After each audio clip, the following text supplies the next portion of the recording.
Hello everyone, this is Fantasy-esque and welcome back to Season 2 of Rule Clan in ClanGen, the Warrior Cats clan generator game. When we left off in the previous episode, one of our lovely cats, Magpie, got her paw stuck in a two-leg trap and while she escaped, ended up getting it sprained.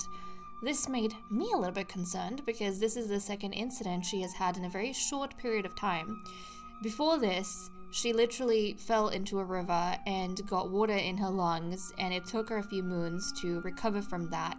And almost as though the world knew she was back in good health, they decided to get her paw stuck in a two-leg trap. So she's still kind of recovering from that. But we also had some, I think, exciting growth with romances, some unexpected new romances, which I'm still trying to wrap my head around.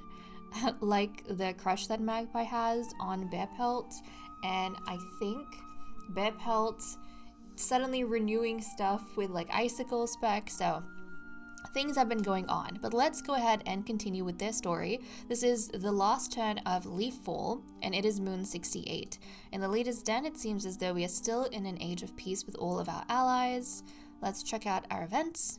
Ghostfeather's rat bite has healed. Ghostfeather grooms his pelt, happy to find the tears and wounds in it gone. Okay, excellent. I was worried about the rat bite from the rat attack he had, I think, 2 episodes ago, and I was wondering whether or not he would get infected. But thankfully, he is A-okay, and he doesn't have any scars from the tears he got in his pelt as well, which is good to note.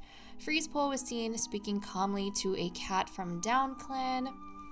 Let's check out... Wait, so how are these guys going? Well, Magpie is currently the only cat down because of that sprain from the two-leg trap. Let's see, the Medicine Cat Den. Magpie was given Elder Leaves as treatment for sprain. Ghostfeather was given Burdock as treatment for rat bite. Less likely to die, so you can actually die from a rat bite. You can die from a rat bite, so it was serious. I was right to be freaked out. But thankfully he healed from that. And then Ghostfeather was given Cobwebs as treatment for his torn pelt, which he got from the same incident. And then he, his pelt healed, and Icicle Speck gathered Plantain this moon. Let's see how everyone's going with their relationships. King Fernstar tells Scorchmoss romantic stories of old. Now, I mean, again, unexpected? But I feel like sometimes these stories can result in romance, so I don't know. We might see some more kind of gossip when we go into the cat list. But okay. King Fernstar thinks that Inkfeather is acting overly dramatic lately. Fernstar, stop being so mean to Inkfeather. I don't like it. He treats her like dirt, guys. Am I the only one who sees this? She, out of all the cats in the clan, has the most love for her mate, King Fernstar. He doesn't even view her as a friend. He doesn't even view her as an equal. He just sees her as someone that he bred with to have kittens, and that's it. Fernstar, you make me so mad. Scorchmoss takes a bout of bad weather as a bad omen about Bear Pelt. Okay. Scorchmoss notices how Shining Stripe is being helpful around camp, so she has very different feelings towards these two brothers. Icicle Speck always tends to Ghostfeather last. Huh? Icicle Speck remembers something nice that Foxclaw did, and then Icicle Speck is treating these two brothers differently. Freezepaw thanked Flailstorm for bringing him food.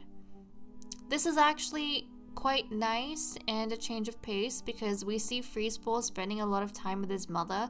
I don't feel like we see Freezepaw spending a lot of time with his father, so this father-son bonding is nice to see. Flailstorm thinks that Magpie is more talented than him. Okay, now he's becoming envious of his ex-mate. Shining Stripe includes Bear Pelt in a conversation that Bear Pelt struggled to join, some brother bonding. Shining Stripe smells something strange on Freezepaw. Both Flare Freckle and Bear Pelt startle at a clap of thunder. Let's see, so brother-sister bonding over here. Flare Freckle can't remember a word for the life of her, but Ghostfeather helps her remember it. Bear Pelt wishes that a clanmate liked him as much as they like King Fernstar. Bear Pelt thinks that Freezepaw is very creative. Only Magpie and Coolrunner know the details about a specific piece of clan drama. Magpie and Coolrunner. It must be the one where Bearpelt wishes that someone liked him as much as they liked Fernstar.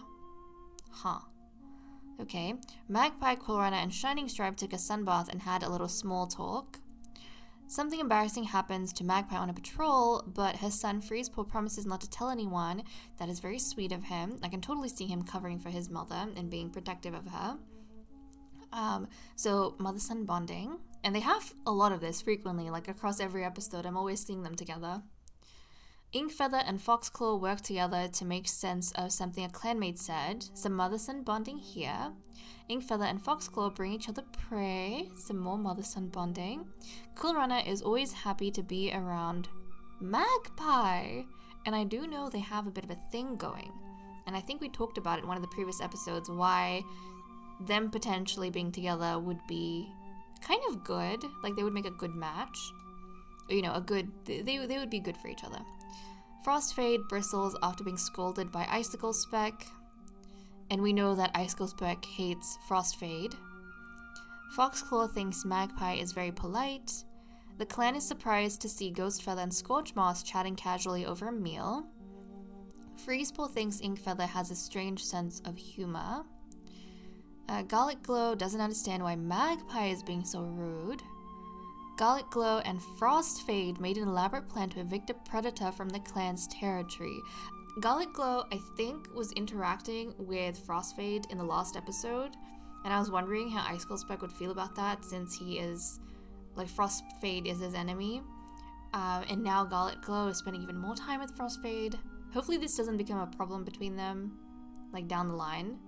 But I noticed some fascinating things, and I'm wondering how that's going to impact their relationships. But okay, since that is all for events, let's wrap up with this and continue with the cat list.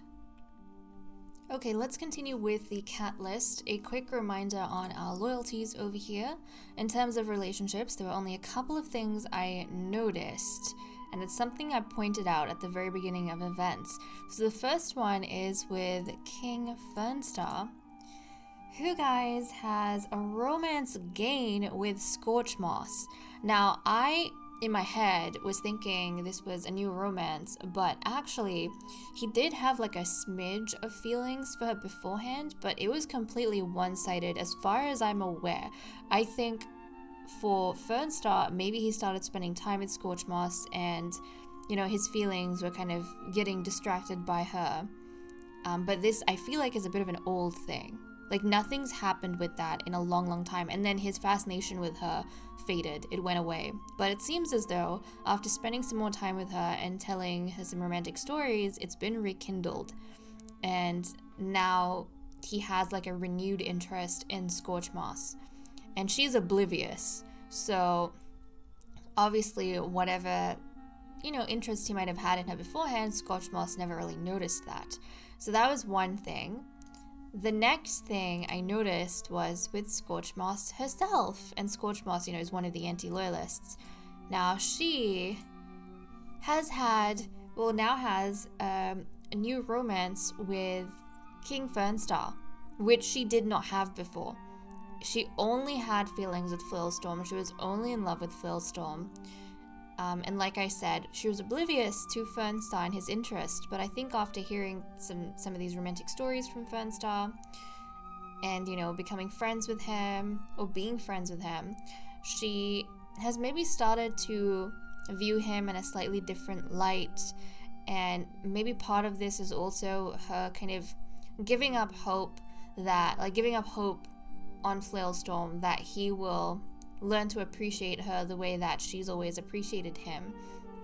But yeah, I think Scorchmoss is finally kind of turning her gaze to someone else. But I don't approve of this. I don't approve of this because Inkfeather. What's gonna happen to Inkfeather if Fernstar is suddenly embroiled in a romance with Scorchmoss? And her, like, Inkfeather's devotion. That just, I want what's best for her. I want her to be happy. And honestly, I feel like if Fernstar can't give her the love and attention she deserves, he should break it off with her. Like, why isn't he breaking it off with her and letting her pursue something with someone else? It's like he's just stringing her along. Makes me mad. But that's all I noticed with relationships. Let us go to the lovely Ink Feather and see if we can do a matchmaking session today between Garlic Glow and Icicle Speck. Okay, trust and comfort has increased, jealousy has decreased. It seems as though they're still very much kind of awkward, maybe speaking to each other, being romantic in front of Ink Feather. Could also be that Garlic Glow still hasn't figured out how exactly she is going to adjust her behavior or make amends with Icicle Speck. Last time, she suddenly kind of, I think, became quiet and overly cautious, and then Icicle Speck backed up because he was wondering why she's acting so different. And I think Garlic Glow noticed that Icicle Speck was acting different, so now she's continuing to act different, and Icicle Speck likewise is backing off because he still hasn't figured out what's going on. Normally she just tells him everything on her mind, but she's not doing that now. So I think he's a little bit worried, which makes sense why they won't, be romantic with one another. But okay, I mean, it was some progress. Let's go ahead and see what all the cats are doing for the day. King Fernstar is cloud watching. Garlic Glow is dozing off.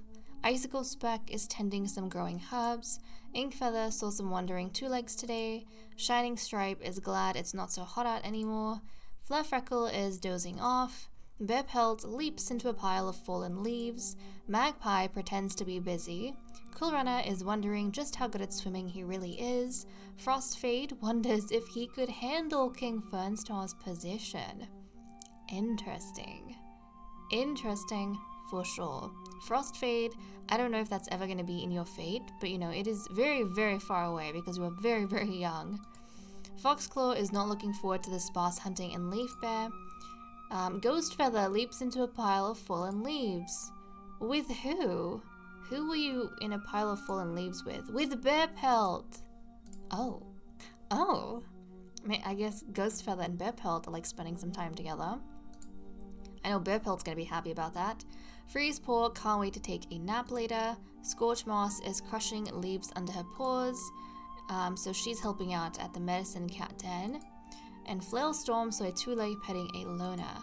And that is all we have for the cat list, so let's wrap up things here and continue with patrols. Okay, let's resume with our patrols. We currently have 141.1 prey and we need 38.5, so we don't have to worry about hunting or food. We'll send out our Royal Physician Icicle Speck first off to see what he gets up to. Icicle Speck notices that the moss in the Medicine Cat Den is getting old. He needs to go and gather some more. Proceed. Icicle Speck quickly makes his way to the best moss patch he knows. He spends a bit of time slicing bits off with his claws, careful not to get any roots or dirt in the pile. Once he's satisfied, he takes a moment to wrap his jaws around the heap, then makes his way back to camp. Moss was gathered, so it was a successful outing for him. And then we're going to have a patrol of 6 and a patrol of 4. So let's see what Freeze Paw's designation is going to be this time around. Okay, so this time around, King Fernstar has decided that Freeze Paw once more is going to observe, his favorite son Foxclaw and the other cats.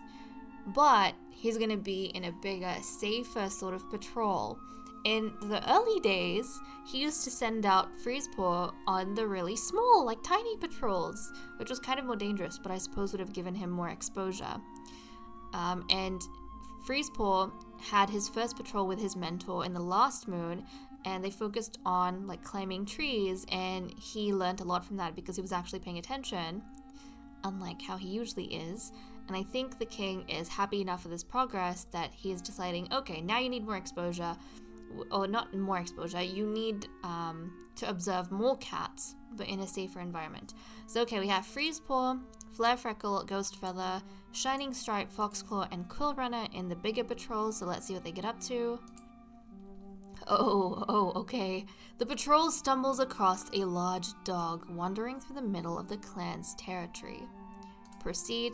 Cool Runner selflessly throws himself into the fight, and every time the dog tries to grab at his clanmates, he's there with claws, fur puffed out to twice his normal size. With Cool Runner defending them, the patrol drives the dog off, yowling triumphantly. Good on you, Cool Runner. I am so proud. Okay, so he did an amazing job. And also, I think we need a reminder of who our princes are actually, because I think I'm forgetting some of that. So I'm pretty sure Icicle Speck is our Icicle Prince. And then who else do we have? Bear Pelt is the Bear Prince. Quill Runner is the Quill Prince. Okay, so he is the Quill Prince, which makes sense why he's so good at what he does. And, you know, a formidable fighter. Ghost Feather is the Ghost Prince. Okay, and so those are the princes, although, you know, yeah, the princes we currently have. So Icicle Speck, Bear Pelt, Quill Runner, and Ghost Feather are our princes. And basically that just means they graduated at the top of their batch, like amongst their siblings, and they are the elites among royals because they were the most talented apprentices when they became warriors. Okay, good to note, good to note. We need to keep an eye out for that. I feel like that's why maybe Bear Pelt gets away with a lot, because yes, he's shameless, but he's a prince.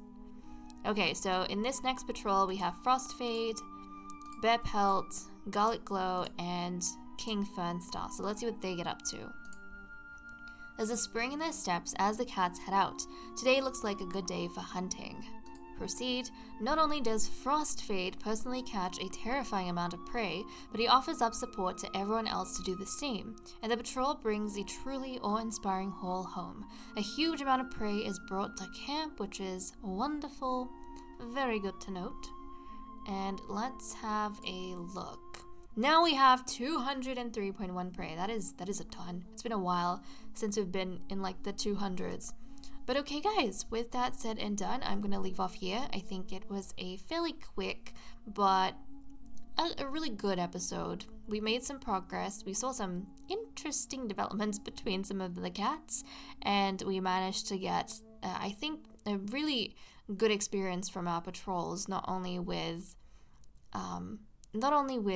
our apprentice, who for the first time came across a big dog and was he kind of saw the heroics of our Quill Prince, which I think we needed to be reminded of, but also of the like massive haul of food that Frostfade brought back. And actually, now that I think about it, Quill Prince and Frostfade are brothers, so it's kind of cool that even though they were sent on separate patrols, they both kind of, you know, outshined the other cats. They stood out.